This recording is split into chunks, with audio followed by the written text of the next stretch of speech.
Hello friends, welcome to Kintu Education. Please share your doubts, problems, questions in mathematics from class 8 to 12th. Any topic which is not clear to you, required anything for better understanding, please contact us on email kintueducation@gmail.com or WhatsApp number given here. Our team will check your request and make a separate video for you. Please like, subscribe and share. Now friends, we will discuss how to calculate HCF or LCM of two numbers or more numbers. It's very easy. First we have to understand what is HCF. HCF is the product of smallest powers of each common prime factors in the given number. And LCM is the product of greatest powers of each prime factors involved in the given numbers.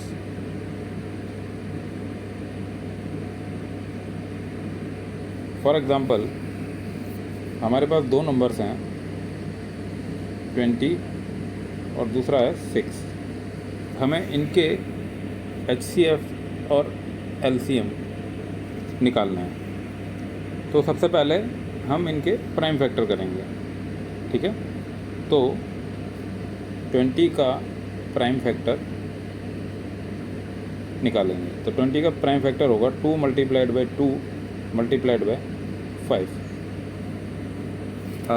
बहुत से students को ये clear नहीं है कि prime factor होता क्या है. तो थोड़ा सा 2 मिनट हम प्राइम फैक्टर क्या है वो डिस्कस कर लेते हैं. What are the prime factors of a number. Prime factor means ऐसे नंबर्स जो या तो खुद से डिवाइड होते हैं या 1 से डिवाइड होंगे. लाइक 2, 3, 5, 7, 11. तो ये जो नंबर्स हैं ये सारे प्राइम नंबर्स हैं. 2 को आप 2 से ही डिवाइड कर सकते हैं. 3 को आप 3 से ही डिवाइड कर सकते हैं. सपोज 6 है जो अपने इस क्वेश्चन में भी है, तो 6 को हम 2 मल्टीप्लाइड बाई 3 ऐसा लिख सकते हैं. यानी ये दो नंबर्स से मल्टीप्लाई होके बना है. बट इन दो नंबर्स को और फर्दर हम किसी और नंबर के मल्टीप्लिकेशन के फॉर्म में नहीं लिख सकते. तो ये प्राइम नंबर्स हैं. लाइक 10 को हम लिख सकते हैं 2 मल्टीप्लाइड बाई 5. बट 2 या 5 को और फर्दर इनका फैक्टराइजेशन नहीं हो सकता. तो ये हैं प्राइम नंबर्स. ठीक है, तो हमें 20 के प्राइम फैक्टर फाइंड आउट करना है. अब 20 के प्राइम फैक्टर फाइंड आउट करने का बिल्कुल बेसिक तरीका, 20 जो है उसे मैंने 2 से डिवाइड किया तो क्या बचा 10. फिर दोबारा इसे 2 से डिवाइड किया, अब बचा 5. हर बार मैं ये देखूँगा कि जो नंबर है क्या वो 2 से डिवाइड हो रहा है, क्योंकि मेरा पहला प्राइम फैक्टर क्या होता है 2. फिर मैं देखूँगा क्या वो 3 से डिवाइड हो रहा है. अब जो मेरे पास बचा 5 वो 3 से डिवाइड नहीं हो रहा ना 2 से हो रहा है. फिर नेक्स्ट प्राइम नंबर 5, क्या 5 से डिवाइड हो रहा है? हाँ, 5 से डिवाइड हो रहा है. फाइनली मेरे पास 5 से 1 टाइम्स डिवाइड हुआ, 1 आ गया. यानी ये जो सारे नंबर्स हुए ये हो गए 20 के प्राइम फैक्टर्स. ठीक है, तो यही हमने प्राइम फैक्टर्स जो हैं वो यहाँ पे मेंशन कर दिए हैं. 20 के प्राइम फैक्टर हो गए 2 मल्टीप्लाइड बाई 2 मल्टीप्लाइड बाई 5. इसी तरीके से 6 के प्राइम फैक्टर क्या होंगे 2 मल्टीप्लाइड बाई 3. अब आते हैं डेफिनेशन पर. HCF की डेफिनेशन क्या है? HCF is the product of smallest power of each common factor. ठीक है, अब यहाँ पर कॉमन फैक्टर क्या है, उनकी स्मॉलेस्ट पावर, वो HCF होगा.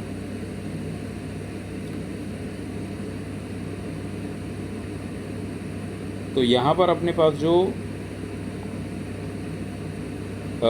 फैक्टर्स हैं, प्राइम फैक्टर,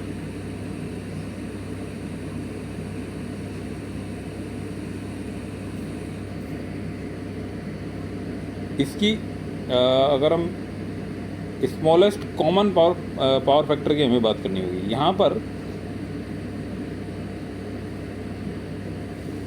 20 का जो प्राइम फैक्टर है 2 और 6 का जो प्राइम फैक्टर है 2, यही आपस में कॉमन है। आप देख रहे हैं यही कॉमन है, इसके अलावा कुछ और कॉमन नहीं है। यहाँ पे दूसरा 2 भी है, बट 6 के प्राइम फैक्टर में 2 केवल एक ही बार आ रहा है। तो हमें क्या करना है कि ऐसे प्राइम फैक्टर्स देखने हैं जो कि कॉमन है दोनों में। ये जो स्टेटमेंट ऊपर दिया है इसका सिंपल इतना सा ही मतलब है कि जो कॉमन पावर फैक्टर्स हैं वो आपको देखना है।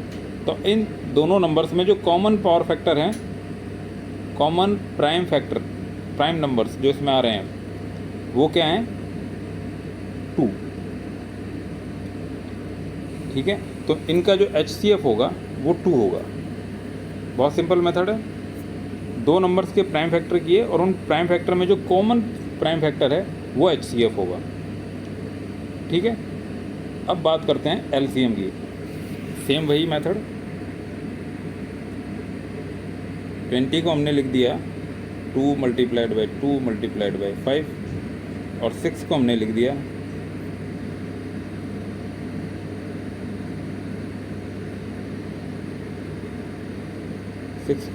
2 मल्टीप्लाइड बाई 3। यहाँ पे क्या बोलता है? प्रोडक्ट ऑफ ग्रेटेस्ट, ये देखिए डेफिनेशन, LCM में बोलता है product of greatest power of each prime factor. अब यहाँ पे जो प्राइम फैक्टर हैं इनमें आपको इनकी ग्रेटेस्ट पावर चेक करनी होगी। ग्रेटेस्ट पावर क्या होगी? यहाँ पे 2 की पावर अगर मैं बात करूँ तो 2 की पावर 2 ऐसा लिख सकता हूँ मल्टीप्लाइड बाई 5, और ऐसे ही ये जो है ये तो 2 की पावर 1 और 3 की पावर 1 ऐसा लिख सकता हूँ, 5 की पावर 1 हो गई। ठीक है, ये हो गए। अब ग्रेटेस्ट पावर हमें पकड़नी है। HCF में हमने कॉमन प्राइम फैक्टर पकड़ा था, बट यहाँ हमें पकड़नी है ग्रेटेस्ट पावर। तो ग्रेटेस्ट पावर क्या है? 2 की ग्रेटेस्ट पावर क्या है? 2 की ग्रेटेस्ट पावर है 2, और हर एक प्राइम फैक्टर की ग्रेटेस्ट पावर पकड़नी होगी। 2 की ग्रेटेस्ट पावर 2 है, एक तो ये हो गया, फिर 3 की ग्रेटेस्ट पावर 1, फिर 5 की ग्रेटेस्ट पावर 1, और इनका क्या करना है? प्रोडक्ट, यानी इनको मल्टीप्लाई करना है। तो ये क्या बन जाएगा? LCM क्या बनेगा? ग्रेटेस्ट पावर्स जो हैं उनको मल्टीप्लाई करना है, यानी 2 की पावर 2 मल्टीप्लाइड बाय 3 की पावर 1 मल्टीप्लाइड बाय 5 की पावर 1। तो ये क्या हो जाएगा? ये हो जाएगा 4 मल्टीप्लाइड बाय 3 मल्टीप्लाइड बाय 5 यानी 60। ठीक है, तो इनका LCM यानी 20 और 6 का LCM बनेगा 60, और HCF क्या था? HCF था 2। अब और एक इंटरेस्टिंग फैक्टर, किन्हीं भी दो नंबर्स के LCM और HCF में एक बहुत इंटरेस्टिंग रिलेशन है। क्या?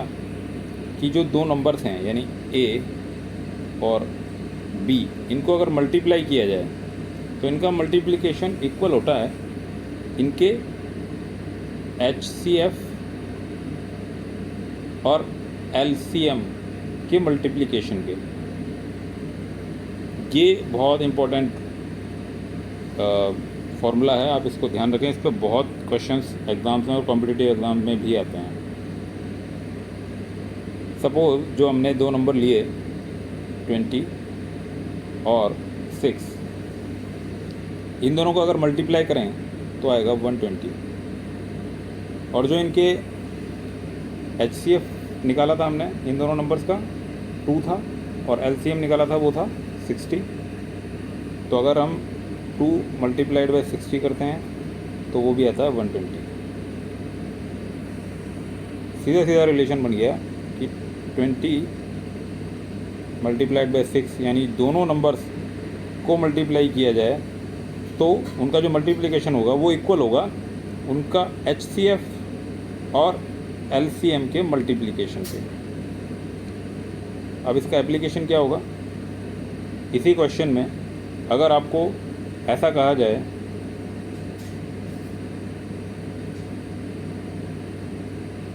क्वेश्चन थोड़ा सा ऐसा दे दिया जाए कि 20 एक नंबर है, 6 एक नंबर है और इनका HCF आपको दिया हुआ है इक्वल टू 2 और आपसे LCM पूछा है,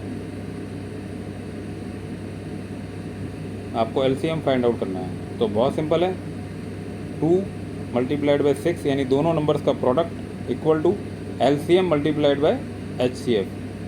तो HCF आपको दिया हुआ है 2 मल्टीप्लाइड बाय LCM हमें फाइंड आउट करना है। तो यहाँ से हम LCM कैलकुलेट कर सकते हैं। LCM equals to 2 multiplied by 6 divided by 2 equal to 60। Suppose if 3 numbers are there, P, Q and R, then LCM of these 3 numbers can be calculated by multiplication of these 3 numbers and multiplication of HCF of all 3 numbers divided by HCF of 2 numbers PQ multiplied by HCF of other 2 numbers QR multiplied by HCF of other remaining 2 numbers. So by this method we can correlate HCF and LCM of these 3 numbers. Similarly, for HCF, it can be calculated by multiplication of these 3 numbers multiplied by LCM of all these 3 numbers divided by LCM of any 2 numbers PQ multiplied by LCM of other 2 numbers and multiplied by LCM of remaining 2 numbers.